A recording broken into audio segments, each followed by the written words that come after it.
जय हिंद एवरीवन। तो रिसेंटली आपकी बांग्लादेश की पूर्व प्रधानमंत्री शेख हसीना ने यूएसए के ऊपर आरोप लगाए हैं, या फिर कह सकते हैं अमेरिका के ऊपर आरोप लगाए हैं कि जितनी भी चीज़ें बांग्लादेश के अंदर आज के समय हो रही हैं वो सारी की सारी यूएसए की वजह से या अमेरिका की वजह से चल रही हैं। तो जानेंगे शेख हसीना ने यूएसए को लेके क्या कहा और यूएसए शेख हसीना से क्या चाहता था।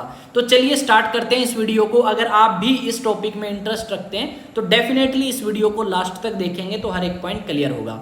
तो यहाँ पे अगर बात करें तो रिसेंटली न्यूज़ सामने आई थी कि यूएसए ने जो शेख हसीना का वीज़ा है या यूएसए ने शेख हसीना को शरण देने से मना कर दिया, ये सारी की सारी आपकी खबर आई। उसके बाद में हमें ये खबर सुनने को मिली कि जो शेख हसीना है उनकी तरफ से एक बयान जारी किया गया है और उसमें कहा गया है कि मेरे को पावर में हटाने के पीछे यूनाइटेड स्टेट्स ऑफ अमेरिका का हाथ है और उन्हें क्या चाहिए था। तो इन्होंने बताया कि यहाँ पे ये जो आप टापू देख रहे हैं बांग्लादेश के पास में, ये एक टापू है जो बांग्लादेश से लेना चाहता था यूएसए, और शेख हसीना मना करती हैं कि वो बांग्लादेश का ये टापू नहीं देना चाहती थी अमेरिका को, और अमेरिका यहाँ पे अपना नौसेना अड्डा बनाना चाहता था, जिसके चलते हुए बांग्लादेश के अंदर ये सारी की सारी जो एक्टिविटीज़ हैं इनको राजनीतिक रूप देके बांग्लादेश से भागना पड़ा शेख हसीना को। और बताया गया है कि शेख हसीना को हटाने के पीछे कारण जो है वो यूएसए का है, और ये सारी की सारी बातें शेख हसीना ने अपने बयान के अंदर कही हैं। यहाँ पे अगर बात करें तो ये जो टापू है ये लगभग 3 स्क्वायर किलोमीटर एरिया के अंदर फैला हुआ है और लगभग यहाँ पे 3700 फैमिली आपकी रहती हैं।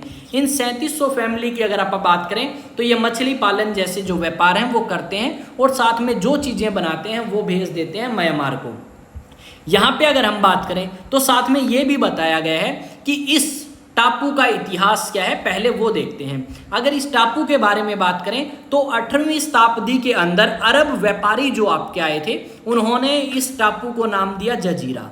अब उस जजीरा से ये टापू किसके पास आया? ये आया ब्रिटिशर्स के पास या अंग्रेजों के पास। अंग्रेजों ने आपके जो चिटगांव के डेप्यूटी कमिश्नर थे उनके नाम पे सेंट मार्टिन्स जो है वो इनका नाम रखा गया टापू का, और ये आपका ब्रिटिश इंडिया का हिस्सा रहा। यहाँ पे अगर बात करें तो 1935 के गवर्नमेंट ऑफ इंडिया एक्ट में जब ये लिखा गया कि भारत और म्यांमार जो है वो आपके अब अलग अलग होंगे, तो उसमें ये जो टापू है ये भारत या ब्रिटिश इंडिया के पास में आया।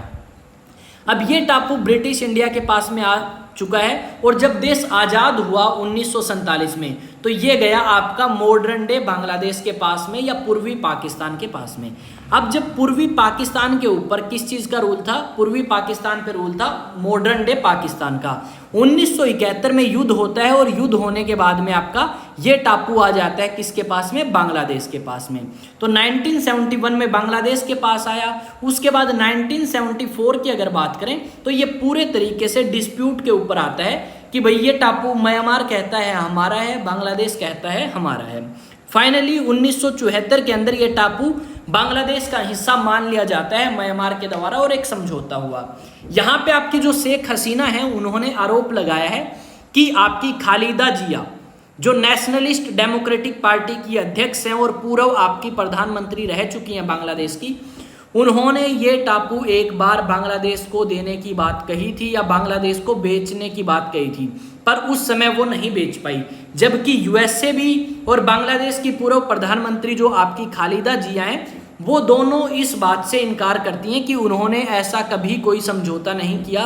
और साथ में शेख हसीना ने कहा ये टापू मैंने नहीं दिया, इसकी वजह से यूएसए ने मुझे पावर से हटवाया, और साथ में इन्होंने ये भी कहा कि मैं बांग्लादेश की अखंडता को बनाए रखने के लिए अपना पद का त्याग करना मंजूर किया मैंने, जबकि वो टापू जो है वो हमने किसको नहीं दिया? यूएसए को नहीं दिया। ऐसे आरोप जो हैं वो आपकी शेख हसीना ने लगाए हैं यूएसए के ऊपर या फिर आप कह सकते हो अमेरिका के ऊपर। 2008 की अगर बात करें तो 2008 में एक बार डिस्प्यूट में दोबारा से आया था ये टापू जो आपका यहाँ पे लोकेटेड है। यहाँ पे क्या हुआ? म्यांमार नाम की जो कंट्री है ये आपका म्यांमार है, इस कंट्री ने इसे अपने कंट्री के मैप में शो कर दिया, जिसके बाद यहाँ पे दोबारा से डिस्प्यूट हमें इस टापू के ऊपर देखने को मिला।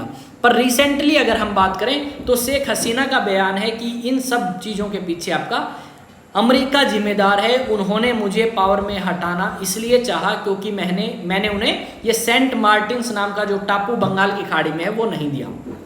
अब यूएसए क्यों चाहता है, बात ये भी आती है हमारे सामने। यूएसए को ये टापू इसलिए चाहिए क्योंकि ये जो टापू की लोकेशन है ये मलक्का स्ट्रेट के पास में है। अब मलक्का स्ट्रेट के पास में अगर ये है तो सबसे ज़्यादा चाइना अगर व्यापार कहीं से करता है तो मलक्का स्ट्रेट के थ्रू करता है। तो आपका जो अमेरिका है वो कंट्रोल या अपनी प्रेजेंस जो है वो बनाना चाहता है कहाँ पे, इंडियन ओशियन में या बंगाल की खाड़ी में आप कह सकते हो, ताकि वो ज़्यादा से ज़्यादा चाइना के ऊपर निगरानी रख सके और चाइना को काउंटर कर सके। साथ में इन्होंने ये भी बताया शेख हसीना ने कि ना सिर्फ इंडिया पे बल्कि ये टापू लेके आपका अमेरिका भारत के ऊपर और भारत के पड़ोसी देशों के ऊपर भी निगरानी रखना चाहता था। पर फिलहाल अगर बात करें तो आपकी शेख हसीना जो है वो भारत के अंदर रुकी हुई हैं सेफ हाउस में दिल्ली में, और यूएसए और यूके का प्लान था। पर अभी जो है चीज़ें ऐसा लग रहा है कि यूएसए या यूके वो नहीं जा पाएंगे और भारत के अंदर ही कुछ समय और आराम करेंगी या कुछ समय और ठहरेंगी, और मुश्किल है उनके लिए बांग्लादेश जाना। और बांग्लादेश की अंतरिम सरकार बन चुकी है, मोहम्मद यूनुस जो हैं वो उस सरकार के अध्यक्ष के रूप में चुने गए हैं, या आप फिर कह सकते हो एक तरीके से प्रधानमंत्री चुने गए हैं। तो ये सारे के सारे आरोप जो हैं वो आपकी लगाए हैं। और क्यों यूएसए को चाहिए, ताकि वो चाइना को काउंटर कर सके, इस करके वो ये टापू लेना चाहता था। ये सारी बातें हमें शेख हसीना ने बताई हैं अपने बयान के अंदर। यहाँ पे अगर आप नोट्स या पीडीएफ चाहते हैं तो एग्जाम टॉक्स पे जाके सर्च करें टेलीग्राम पे। अगर सोशल मीडिया प्लेटफॉर्म में इंस्टा पे जाओगे तो ये इंस्टा हैंडल है, आप मुझे फॉलो कर सकते हैं। एक सबसे बड़ी अपडेट आप सभी के लिए, जितने भी स्टूडेंट एनडीए 2025 के लिए प्रिपेयर करना चाहते हैं तो डेफिनेटली ज्वाइन करें आइए स्टडी सेंटर के ऑफलाइन बैचेस। एड्रेस रहने वाला है मॉडल टाउन हांसी में, और ये आपका कॉन्टैक्ट नंबर है। ये जो 2 बैचेस हैं स्टेट पीसीएस और सिविल सर्विस, ये रनिंग में है। जैसे ही कोई नया बैच होगा आपको अनाउंस कर दिया जाएगा। पर अगर आप क्लास 11th और क्लास 12th के साथ साथ में एनडीए की प्रिपरेशन करना चाहते हैं तो आप स्कूलिंग के साथ साथ में एनडीए की प्रिपरेशन कर सकते हैं आपका आईए स्टडी सेंटर हांसी पे। ठीक है, ये सारी अपडेट थी और ये आपका मुद्दा था कि शेख हसीना ने क्या कहा है यूएसए को लेके, उसके बाद यूएसए की क्या प्रतिक्रिया रहने वाली है ये भी देखने लायक होगा। तो जैसे ही कोई अपडेट होगी मैं आपके लिए लेके आऊँगा। तो मिलेंगे नेक्स्ट वीडियो में, तब तक जय हिंद जय भारत, और चैनल को सब्सक्राइब जरूर करें।